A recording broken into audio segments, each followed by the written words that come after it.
who don't believe you when you tell them. But if the parent doesn't believe you, find somebody, your pastor or your teacher or somebody to report it. But you also have to take care of yourselves as young as you are, right? And the other thing, don't walk alone anywhere. Walk with a group.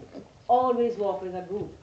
I always see a group of little boys coming from Sarabai. There's about 5 or 6 of them, but they sound like they're about 30 because of the noise they make, right? But I just love to see this little clutch of boys going home, and they all walk together.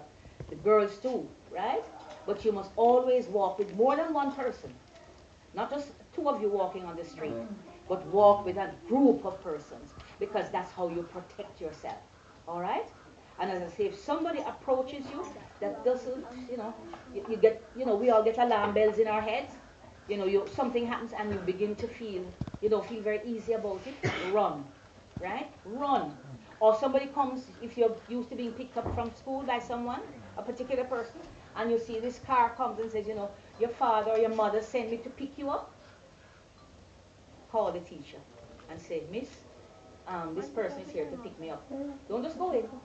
Don't believe it, right? Because if your father or mother is sending to pick you up, they tell you beforehand, I'm going to send so-and-so for you, etc., etc. You understand? So be very careful. Very, very careful. We are unfortunately living in evil days. Things weren't like that when I was growing up, which is about 1,000 years ago. But, it wasn't like that. And on top of that, there were no telephones, no cell phones, no telephones. But for instance, if I misbehaved on the street, before I reach home, my mother or father know about it, right?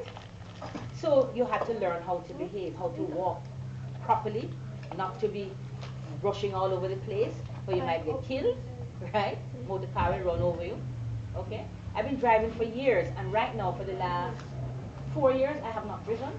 You know why I haven't driven? Because I'm scared to drive. Yeah. I've been driving from I was 17 years old, before I left school. Years and years, drive everything, truck, bus, car, Land Rover, and what have you. I am scared to drive now. Why? Because there's so much indiscipline in the society, right? And this